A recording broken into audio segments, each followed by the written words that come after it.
이강인의 축구화에는 의문의 알파벳이 적혀 있어 화제가 되고 있습니다.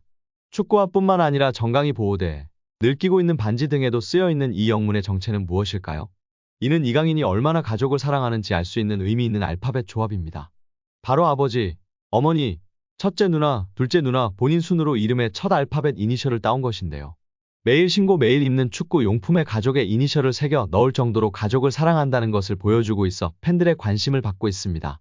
최근 PSG 입단 기념 75초 인터뷰에서도 이강인은 쉬는 날 주로 무엇을 하는지에 대한 질문에 가족과 밥 먹기 라고 답한 바 있는데요.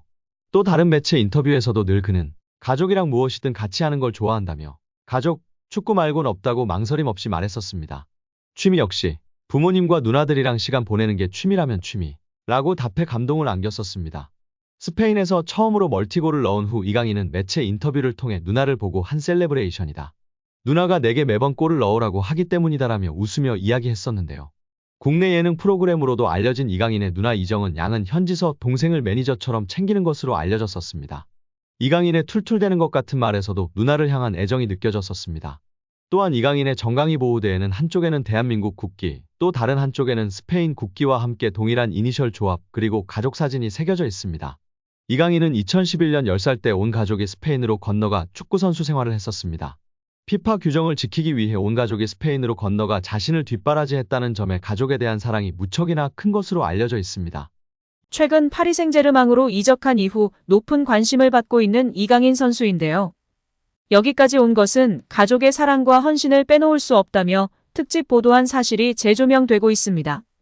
지난 스페인 라리가 30라운드 헤타페와의 홈경기에서 첫 멀티골에 성공한 뒤 내보인 세리머니는 누나를 위해서 했을 정도다. 이강인은 누나가 멀티골 넣으면 하라고 했던 세리머니다라고 말하며 큰 관심을 받기도 했습니다. 2019년 U-20 월드컵 결승전을 앞두고 참석한 기자회견에서도 부모님도 누나들도 저 때문에 희생해 주신다. 이렇게 좋은 자리에 있고 활약할 수 있는 것은 가족들과 옆에서 많이 도와주시고 응원해 주시는 분들 덕분이라고 했었는데요. 그의 말대로 2011년 온 가족은 이강인의 선수 생활을 위해 스페인으로 건너갔습니다. 한국에서 태권도 사범이었던 아버지는 직업까지 바꾸며 아들을 뒷바라지했다고 전해지고 있습니다. 이강인은 과거 대한축구협회 기술리포트와의 인터뷰에서 부모님이 함께 계셔서 음식 적응 등의 문제는 없다. 김치찌개, 된장찌개를 맛있게 끓여주신다. 제가 곰탕을 엄청 좋아해서 항상 해달라고 떼를 쓴다고 말하기도 했습니다. 어린 그가 해외 생활에 빠르게 적응하는데 부모의 영향이 컸던 것으로 보이는데요.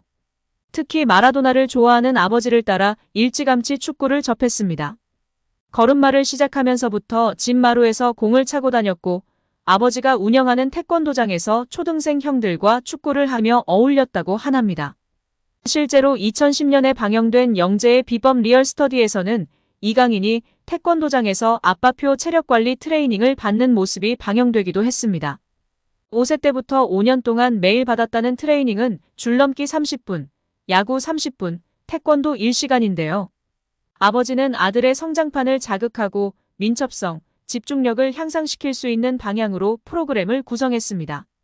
이 트레이닝으로 다져진 10세의 이강인은 국제스포츠과학연구원에서 시험한 결과 성인의 평균 폐활량을 훌쩍 뛰어넘는 등 대학생 수준의 체력 수준을 보였습니다. 외할머니는 2019년 한 매체 인터뷰에서 손자가 사위의 강인한 체력을 물려받은 것 같다. 강인이 아빠가 오죽했으면 손자 별명을 깡돌이라고 붙였겠느냐. 타고난 체력이라서 어릴 적 잔병 치레를 한 적이 없다고 회상했습니다. 이강인의 어머니는 아들이 매일 축구 일기를 쓰도록 해 자신의 실력을 정확하게 분석하도록 했다고 전해졌는데요. 박지성 역시 유년 시절 매일 축구 일기를 작성한 일화는 유명한 사실이죠. 박지성은 축구부 떡볶이 클럽 가입에 대한 이야기, 그림으로 표현한 축구 전략 등 축구에 대한 열정을 깨알같이 적곤 했습니다. 이에 독일 마인츠에서 뛰고 있는 이재성 선수도 축구 일기를 썼다고 알려져 있습니다. 이 밖에도 이강인의 어머니는 닭가슴살로 아들의 체력을 보충하는 등 부모의 꾸준한 뒷받침이 있었다고 합니다. 또한 스페인의 발렌시아 지역지 수페르 데포르테를 통해 알려진 바 있는데요. 보도에 따르면 이강인은 본인과 다른 10명의 한국 소년들이 발렌시아에 테스트를 받으러 왔다. 그들은 스페인어도 영어도 할 줄 모르는 상태였다. 사비 모촐리가 그들을 지도했는데 그는 현재 바르셀로나 라마시아의 코치로 있다. 당시에는 발렌시아 7세 팀을 맡고 있었다. 언어적 장벽이 심해 이강인은 다른 동년배 선수들과 의사소통에서 문제를 일으켰다. 당시 팀에는 페란 토레스, 아벨 루이즈, 빅토르 추스트와 휴고 구일라몬 등이 있었다. 그는 이 2000년생들보다 한 살 더 어렸다. 그러나 자신을 각인시키는데 많은 볼터치가 필요하지는 않았다. 이강인은 몇 번의 볼터치로 자신이 특별한 선수라는 것을 보여주었다. 당시 이강인을 지도했던 모촐리 역시 이강인의 기량에 의구심을 품지 않았다. 발렌시아는 10살짜리 꼬맹이와 계약하는 것을 주저했다. 거기에 이강인이 발렌시아와 계약을 체결하기 위해서는 온 가족이 발렌시아로 이주해 와야 한다는 말을 이강인의 부친이 듣게 된다. 집은 있었고 이강인을 기다리는 학교도 있었다. 그러나 발렌시아는 이강인의 가족이 과연 이 조건을 받아들일지 확신하지 못했다. 아니, 거의 불가능하다고 생각했다. 온 가족이 스페인으로 이주를 와야 했으니. 피파 규정상 10살의 아이가 유소년 아카데미에서 교육을 받아야 할 때에는 온 가족이 스페인으로 이주하여 살아야 했습니다. 이러한 규정 때문에 백승호, 이승우 등이 피파 규정을 어겼다며 공식 대회 출전이 어려웠고 선수들뿐 아니라 한국 축구에도 큰 손실로 다가오고 있습니다. 다시 이강인 이야기로 돌아갑니다. 모촐리 코치는 포기하고 있었다. 불가능에 가까운 제안이었기 때문이었다. 그렇게 일주일이 흐르고 전화가 울렸다. 이강인의 부친의 전화였다. 발렌시아로 가겠습니다. 우리 가족은 발렌시아로 갑니다. 가족이 아들의 꿈을 이루기 위해서 모든 것을 제쳐두고 스페인으로 오는 결심을 한 것이다. 아무리 재능이 있다고들 하지만 10살의 아이를 위해 온 가족이 스페인으로 이주해서 새로운 삶을 살아야 한다는 결정을 누가 할 수 있겠는가? 실로 정말 엄청난 결정을 한 것이다. 이것은 훌륭한 배팅이었다. 이강인은 발렌시아의 모든 유스팀 카테고리를 다 거쳐왔다. 그것도 엄청난 속도로 통과했고 모두들 아시다시피 발렌시아에서 1군 데뷔를 하며 세상에 이강인을 알렸다. 스페인에서도 한국에서처럼 이제 다른 것을 해야 하지 않을까? 축구를 계속할 수 있는 걸까? 라는 고민을 하며 다른 것을 준비하고 그만두는 아이들이 무척이나 많다고 합니다.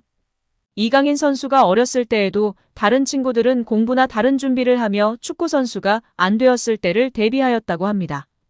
이강인 선수도 흔들릴 때도 있었지만 단 한 번도 축구 선수의 꿈을 포기하지 않았다고 합니다. 오로지 축구 선수로 데뷔해야 한다는 생각과 나를 위해 헌신하는 가족들을 위해 이 은혜를 갚겠다는 생각으로 힘들어도 이겨낼 수 있었다고 합니다. 이제 세계적인 구단 중 하나로 꼽히는 파리 생제르맹에서의 첫 발걸음이 시작됩니다. 한국을 대표하는 선수로 있다고 생각하고 더욱 열심히 할 것이라고 말한 대한민국의 아들 이강인 선수. 영화 트루먼 쇼처럼 어린 시절 많은 국민들이 봐와서 더욱 애정이 가고 이제 멋진 슛돌이의 꿈이 펼쳐질 거라 더욱 기대가 되는 것 같습니다.